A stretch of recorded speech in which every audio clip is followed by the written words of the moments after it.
Ok, seguimos, ¿verdad? Ya vimos todo esto. ¿Quién era el profeta Daniel? Los hechos importantes, ¿verdad? ¿Verdad? Daniel no estaba en el asunto. Sí. Estaba al otro lado. Ok, ya vimos a quién sirvió Daniel, a qué rey sirvió, a qué reinado, ¿verdad? En qué fechas. Y ya vimos nosotros en qué los datos importantes de la vida de Daniel. Vimos quién era el profeta Daniel. Ya vemos que quién era el profeta Daniel. Era un hijo de la casa, de la familia real de quién? Del rey David. Él era descendiente del rey David. Daniel era descendiente del rey David. Era de la tribu de Judá, descendiente y no solamente de la tribu de Judá, él era descendiente del rey David, porque él vivía en la casa del rey, Ve que la tribu de Judá era enorme, pero la familia de David era la que lo reinaba. Entonces Daniel era descendiente de los reyes de Israel. ¿Ok? Tenemos los datos, tenemos todo esto. Ahora, datos históricos. Datos históricos. Esto lo vamos a encontrar nosotros en libros de historia. Dice, el rey Belsasar fue gobernante de Babilonia que murió como resultado de la invasión de la ciudad por lo menos los medos y los persas. Bajo el mandato de Ciro en el año 539 a.C. Era hijo de quién? Nabonido, ¿verdad? Y Nitrosis, hija de Nabucodonosor. Belsasar fue el último rey de Babilonia antes de ser conquistado por los medos y los persas. Después del reinado de los babilonios vinieron los medos y los persas, ¿verdad? Con el rey Ciro, el rey Artajerjes, ¿verdad? Eso lo vemos nosotros en el libro de ¿qué? De Esther. Entonces, pero ¿quién estaba antes de que el rey de Persia llegase? Babilonios. ¿Y quién estaba gobernando en Babilonia? Pues Belsasar, el último rey de Babilonia. Pues para eso un dato histórico, ¿no? ¿Quién fue el último rey de Babilonia? Belsasar. ¿Quién era Belsasar? El hijo de... era hijo de Nabonido y Nitrosis, hija de Nabucodonosor. Ve que le dijo que Belsasar verdaderamente no era hijo de Salud. Ve que Belsasar no era verdaderamente hijo de Nabucodonosor, era nieto. Pero en la historia se le dice hijo de Nabucodonosor porque era de la misma familia de Nabucodonosor. Somos hijos, como cuando nosotros decimos los hijos de Judá, pero entre los hijos de Judá hay primos, hermanos, nietos, sobrinos, cuñados, ¿verdad? Pero la familia es uno, que es la familia de Nabucodonosor. Entonces, ¿quién era Belsasar? Nieto.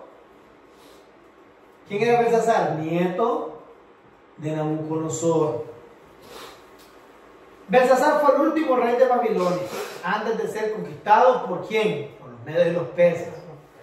Ciro el Grande, año 600 o 576 al 530 a.C. Figura en la Biblia hebrea como el patrón y libertador de los judíos. Eso es historia, ¿verdad? De los judíos es mencionado. ¿Por qué se le menciona como libertador de los judíos? Vamos a ver, es mencionado 23 veces por su nombre, aludido a varias veces más según la Biblia. Ciro el Grande, rey de Persia. Él era monarca bajo la cual la cautividad babilónica acabó. Este Ciro, rey de Persia, fue el que terminó con la cautividad del pueblo de Israel, de Babilonia. ¿Quién trajo a la cautividad Babilonia a Israel? Nabucodonosor, ¿verdad? ¿Quién fue el que libertó a Israel? ¿Quién libertó a Israel? Ciro el Grande, rey de Persia. ¿Ah? Ciro el Grande, rey de Persia. Él fue el que libertó al pueblo de Israel, o sea que fue el que los liberó, pues les digo ya, regresen a su país. Rey de Persia. Dice, era el monarca bajo el cual la cautividad babilónica acabó. ¿Ya? En el primer año de su reinado es incitado por Dios para decretar que el templo de Jerusalén debía ser reconstruido. y que los judíos que lo deseaban pudieran regresar a su tierra. Yo decía ingresar, pero es regresar a su tierra. Además, mostró interés en el proyecto de devolver los recipientes sagrados que se habían sido tomados del primer templo y en una suma considerable de dinero con el cual comprar materiales de construcción, ¿verdad? Entonces, ve que Belsasar, ¿por qué fue que Dios enjuició a Belsasar? Porque Belsasar quería que usar los utensilios sagrados de Dios en una fiesta. Entonces, todo eso que se trajeron de Babilonia, los utensilios, dinero, todo, el rey, por eso se le llama el libertador de Israel, en el tiempo de él. ¿Por qué? Porque él les dio todo de nuevo para los israelitas, les dio todo, les dio, regresen a su tierra, tomen lo que les quitaron y ya.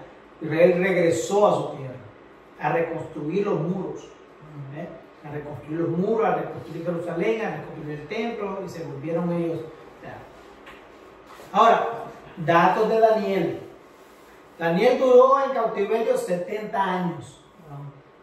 70 años duró Daniel en cautiverio, sirviendo a estos diferentes reyes. Son 70 años porque fue lo destinado para el pueblo de Israel. Eso fue lo que se profetizó. 70 años no porque nosotros lo decimos. De los 17 años, ¿verdad? Sí. De los 17. 70 años no porque nosotros lo decimos, ¿verdad?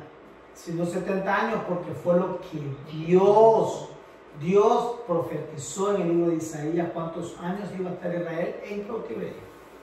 En estos 70 años reveló sueños a estos reyes. Reveló sueños a estos reyes. Gobernó en 2 diferentes reinos. Escribió el libro de Daniel. Sirvió de sabio y consejero a los reyes antes mencionados. Nunca se contaminó con las costumbres paganas. Y se le fue revelado el fin de los tiempos, que su continuación se revela en el libro de Revelación o el libro de Apocalipsis. Incluso sus escritos tenían palabras, letras, símbolos y formas de escritura con 400 años de anticipación. Antes de que el imperio griego llegara a esas tierras, Daniel ya lo había profetizado. Por eso es que no creen que el Daniel sea verdadero, porque imagínense, 4. Dígame usted algo que vaya a pasar en 400 años. No, imposible. Pero ningún mes, ¿verdad? Para nosotros. Para que sea veraz, así que pasó como él lo dijo, imposible. Por eso es que nadie cree. Digo, ¿cómo Daniel sabía 400 años atrás lo que iba a pasar? ¿Cómo? Dios lo dijo, pero Dios no cree aquí, ¿verdad? Entonces, nosotros podemos, pero nosotros, aunque ellos no lo crean, nosotros podemos comprobar. Bíblicamente, históricamente y o sea que para arqueológicamente.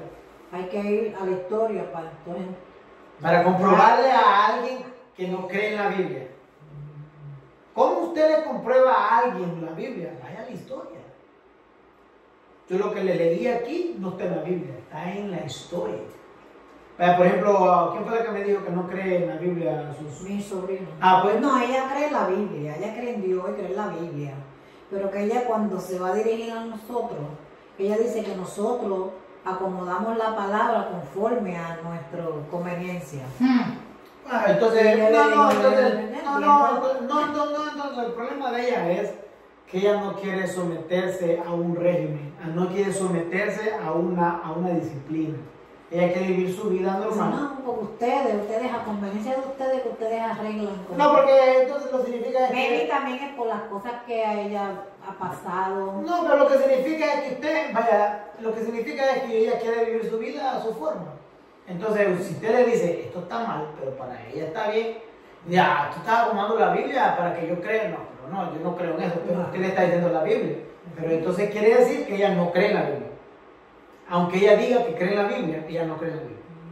O sea, cuando ella le diga a usted, entonces, que yo creo en la Biblia, tú no crees en la Biblia. ¿Y cómo? Bueno, usted en la Biblia, y le muestra, mira, aquí dice esto y esto y esto. Tú lo estás haciendo. Entonces, si tú lo haces en contrario a lo que dice aquí, tú no crees en la Biblia. Y así es como usted puede refutarle, ¿verdad? Porque la gente que dice, yo creo en Dios, pero ¿en qué Dios? ¿En qué Dios tú crees? Porque a mí me dice un muchacho en el trabajo, No, yo creo en Dios. Me dice, yo creo en Dios. Digo, ¿pero en qué Dios? Yo no creo, yo no sigo. Me dice, yo no sigo a Dios como lo sigues tú. Que tú vas a la iglesia, tú lees la vida. Yo no sigo a Dios, pero yo creo que Dios existe. Pero digo, ¿pero qué Dios? Porque el Dios que yo creo es el Dios del que habla la Biblia. ¿Me entiende? Usted como teólogo, usted tiene que hablar siempre la Biblia enfrente. ¿Cómo dice usted? Usted encuentra mucha gente en el mundo afuera. ¿Verdad? Yo creo en Dios, pero yo no tengo que ir a la iglesia para creer en Dios, ¿verdad? ¿Cuántos no dicen así? Casi todos. Todo el mundo. Yo creo en Dios. Son unos hipócritas. Yo creo en Dios. Lo que pasa es que en la iglesia hay una plaga de hipócritas. ¿Ya? Más pecadores son los que están en la iglesia que los que están afuera. Déjeme decirle algo. Usted cree en Dios, pero en su Dios. En el Dios suyo. No en el Dios de la Biblia. ¿Vean? Porque si el Dios de la Biblia dice santificar la fiesta y usted está en fiesta, entonces no cree en el Dios de la Biblia, usted cree en su Dios. Dioses hay muchos. Los hindúes tienen como 1 millón de dioses. Y muchos dioses, ¿verdad? Una vez me busqué un problema grandísimo yo. La mamá de mi esposa, sus hermanos son budistas. ¿Verdad?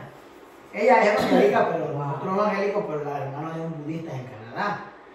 Y estábamos platicando así, no, me dice ella, pero ellos creen en Dios, miren lo que me dijo. Pero es que yo tengo un problema, yo soy predicador de la palabra de Dios, soy evangelista. Entonces yo le digo las cosas a usted como son, ¿me entiende? Yo no ando ocultando porque al final, ¿quién es el que se mete en el fuego? Es uno.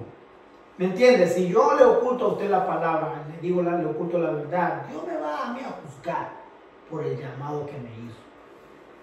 Y tenías un llamado y no hablaste lo que tenías que decir, como son las cosas, no lo que yo creo, porque la Biblia dice. Y me dice, no, me dice, son budistas, bla, bla, bla, y eso me dice, pero no, me dice, pero, porque como son hermanos de ella, ¿verdad? Entonces, con la familia, el problema de nosotros con la familia es que siempre vamos a ser débiles. Siempre vamos a ser débiles con la familia. Siempre vamos a buscar la forma de no ofenderlos. Siempre vamos a buscar la forma de, ¿verdad? Pero cuando usted es una persona portadora de la palabra de Dios, usted tiene que olvidarse de la familia. Entonces me dice, no, me dice, yo budista y el otro, pero me dice, pero ellos creen en Dios. Pero ellos creen en Dios, me dice, pero ellos creen en Dios. Me dice, ellos son budistas y creen en esto y hacen lo otro, pero ellos creen en Dios. Le digo yo, ellos creen en Dios, pero en el Dios de ellos. No en el Dios mío, porque dioses hay muchos. Ellos creen en el Dios que les predica el budismo. Vean, que se el aire, el viento, las hojas, lo que sea, ¿entienden? Ese es el Dios de ellos. El Dios mío es el que predica la Biblia, el que habla la Biblia, del que abrió el mar rojo, ¿verdad? Del que hizo columna de fuego de noche, columna de nube de día, el que resucitó a Jesucristo al tercer día. Ese es el Dios en el que yo creo, en el que habla la Biblia. Si el Dios que habla la Biblia no está de acuerdo con lo que usted o ellos practican, él no cree en Dios. Así que no diga, él creen en Dios, pero ¿cuál Dios? Con el Dios con D minúscula, pero no con el Dios de mayúscula. ¿Me entienden? Ok. Seguimos. En estos 70 años, dice, en estos 70 años, mano, Daniel vivió toda su vida en cautiverio. Y nosotros, por un poquito que pasamos, ya no estamos quedando. Sí, y él vivió, ¿sabes qué? Vivir 70 años. Yo creo que aquí nosotros, ni uno de nosotros tiene 70 años, ¿qué creo? ¿Ves? Bueno. Amigo, de hecho hasta lejos todavía, ¿verdad? Bueno, en esto, pero esperamos ya por ahí. Casi te pierdo por ahí. Por ahí, pero todavía no. En estos 70 años reveló sueños a estos reyes gobernantes gobernó en 2 diferentes reinos. Dice, reescribió el libro de Daniel, sirvió como sabio, consejero, reyes de antes de mencionado. Nunca se contaminó con las costumbres paganas. Y se le fue revelado el final de los tiempos, que a su continuación se reveló en el libro de Apocalipsis. Incluso escribió Dice, desde 400 años de anticipación antes que el imperio griego llegara a las tierras, Daniel ya lo había prometido. 400 años de que el imperio griego existiera, Daniel ya lo había profetizado. Y habló con palabras griegas, un lenguaje que nadie conocía y quizás ni existía, porque eran 400 años. El lenguaje cambia cada cierto tiempo, cada 100 años, el dialecto de las palabras cambia, ¿me entiendes? Pero nosotros, por ejemplo, ¿cuántos años tiene de existir la palabra? ¿Ustedes se acuerdan de una letra en el abecedario español que era la H? La H. ¿La CH? No, la Che. Che. Es una C y una H. Pues la CH. La Che, pero se llamaba Che. No, No era CH, era No, porque la C es la C. No, la C y la H es la H. No, la C y la H juntas. Pero en la palabra se dice Como Che. A, B, C, D, E, F, I. Pero no, en el abecedario No, en inglés no inglés. existe. Porque en el abecedario inglés tampoco existe la H. Sí. Entonces, en el abecedario español existía la Che. O sea, la Che. Pero ya no existe la Che. Existía otra también, que no me acuerdo cómo se llama. Pero estaba la Che, ya no existe. Esa la Che la eliminaron en el año 2000. O antes, yo creo. Pero en los libros antiguos existe la Che. Pero ya no. ¿Y eso hace cuánto fue? No menos de 25 años. Entonces, en 400 años no va a cambiar el lenguaje. Claro. Entonces, ¿cómo Daniel hablaba el lenguaje que hablaban los griegos? 400 años antes. Wow. Daniel habló con ese lenguaje griego en 400 años. Por eso que Dios le revelaba. Dios le revelaba. Ahora, últimos días del profeta Daniel. Muerte de Daniel. Acerca de la muerte de Daniel, escuché bien esto. Esto es una historia para que usted se lo lleve aquí, ¿me entiende? Y tenga de qué hablar después. Porque esto es algo importante que usted no lo va a escuchar en ningún lado. No porque lo esté dando yo, sino que para eso es la clase, ¿no? Amén. Muerte de Daniel. ¿A dónde murió Daniel? ¿Cómo murió Daniel y a dónde fue sepultado? Acerca de la muerte de Daniel no existen testimonios No existe. bíblicos. No dice la Biblia. ¿Ve que la Biblia no dice? En toda la Biblia, en todos los profetas, todos los reyes, todo eso, ¿qué dice ahí? Y murió fulano y fue sepultado con sus familiares, con los reyes de Israel, fue sepultado en tal lado, le hicieron tal. Y ya todo el mundo sabe, con la excepción de Moisés, Exacto. todo el mundo sabe dónde fue sepultado. Fue sepultado con sus padres, fue sepultado en la tumba de sus familiares. Todo, exactamente, pero Daniel no. Imagínense, Daniel murió en cautiverio. Daniel. Murió en cautiverio, él nunca fue libre. Él nunca fue libre. Exactamente se cumplieron los 70 años. Dice, Daniel, no existe testimonio bíblico y tradiciones posteriores. No aclaran si regresó al territorio de Judá. No se sabe si él regresó a Judá o permaneció en Mesopotamia, que era el Babilonia. Pero en estos últimos parecen los más seguros. Dado que él vivía durante el reinado de Ciro, el primer rey de Persia, en Babilonia a partir del 539 a.C., es posible que alcanzara una edad centenaria. Su muerte se sitúa entonces entre el tercer año del reinado mencionado del soberano de Persia, es decir, 537 al 530 a.C., cuando muere Ciro, pues ya no se menciona su presencia en tiempos de los Cambises. Es muy probable que tuviera lugar en Babilonia, pero dado a que su tumba se venerara en Susa, algunos autores se inclinan por esta última ciudad. ¿Qué era Susa?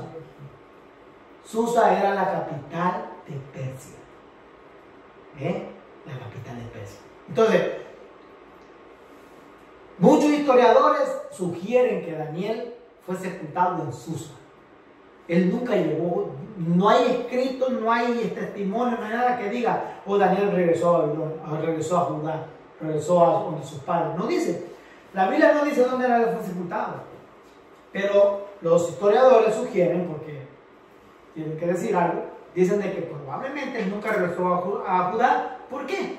Porque la Biblia no lo dice, la historia no lo dice. Pero probablemente pudo haber sido sepultado en Susa. ¿Por qué? Porque él era un regente. Él era una persona grande, ¿verdad? Y terminó sus días terminó sus días siendo lo que era, pero cumplió los 70 años. Cumplió más. No, los 70 años eran de cautiverio. Ajá. Pero él fue más o menos, la historia dice que más o menos él llegó de 17 años. Ajá. Él llegó más o menos de 17 años a Babilonia. Es decir, que él pudo haber llegado hasta los 87 años de edad. Ok.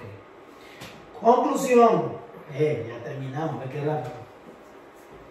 El libro de Daniel busca como propósito mostrar a todos que Dios es el único y gran Dios poderoso. Es el único que posee en sus manos el destino para todas aquellas naciones.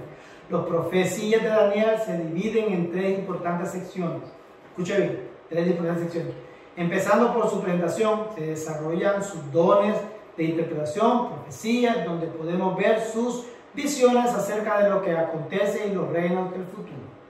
Dice, en la tercera sesión, Daniel se presenta como lo conocemos hoy en día. El libro profético, clave para entender la mayoría parte de la Biblia. Es tan importante que las concepciones que se tienen acerca de las profecías que tratan de los últimos tiempos se ven reflejados en cómo se interpreta este importante libro de la Biblia. Es decir, dependiendo cómo usted interprete Daniel, va a poder interpretar el libro de Revelación. Para poder entenderlo. ¿Entiende? Usted tiene que entender el libro de Daniel y su propósito. Lo que estamos aprendiendo ahora mismo, usted tiene que entender el libro de Daniel, su propósito, quién era Daniel y por qué Dios lo usó. Para usted entender el libro de Revelación. Panorama general. El libro de Daniel puede ser desconcertante, comienza de una forma directa, presentándose a Daniel y sus compañeros, mientras enfrenta la presión por adaptarse a los placeres y vicios de la corte de Babilonia. Pero la narrativa se vuelve cada vez más extraña cuando los sueños, las visiones y las profecías entran en el relato. Casi la mitad del capítulo 7 y el libro se vuelve particularmente apocalíptico, anunciando el ascenso y la caída de los reyes y reinados futuros, usando metáforas de eventos, criaturas extrañas del género apocalíptico. Es notablemente difícil de interpretar, aunque Daniel, igual que Apocalipsis, el libro completo de eventos apocalípticos en la Biblia, proporcionan bastante material valioso y relevante para el trabajo, y vale la pena tratar de encontrar sentido para la teología del trabajo. Apocalipsis, ¿verdad? No estamos en esa clase todavía, pero Apocalipsis. Usted escuchó que yo dije lenguaje apocalíptico. ¿Qué es un lenguaje apocalíptico?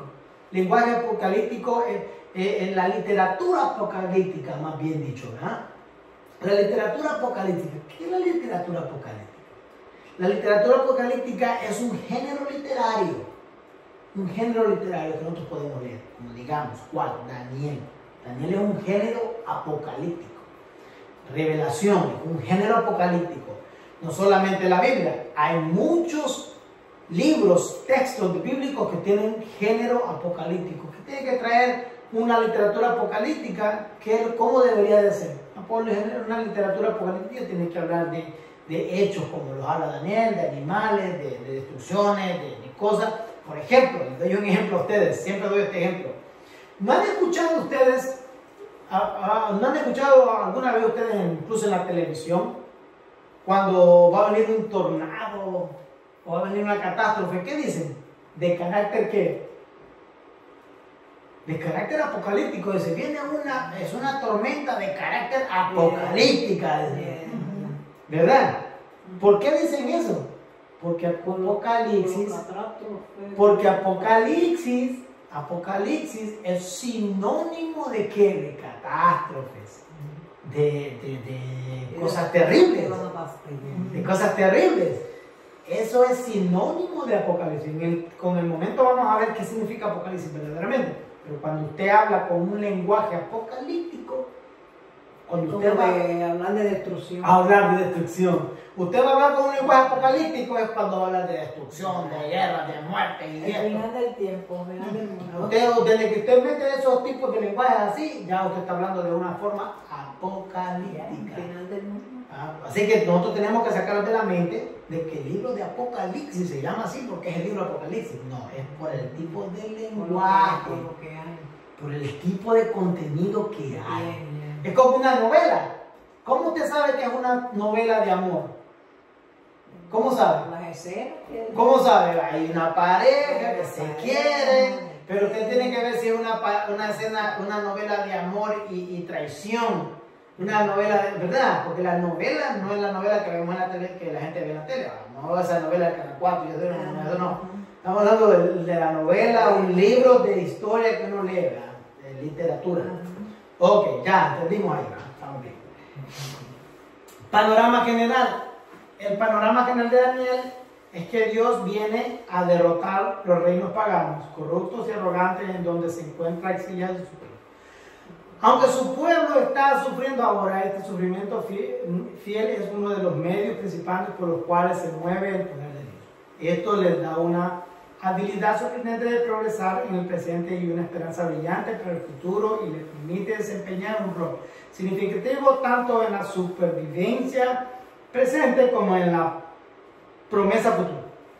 Aquí estudiaremos las implicaciones y las aplicaciones que este panorama general tiene para los cristianos en los lugares de trabajo y en la actualidad.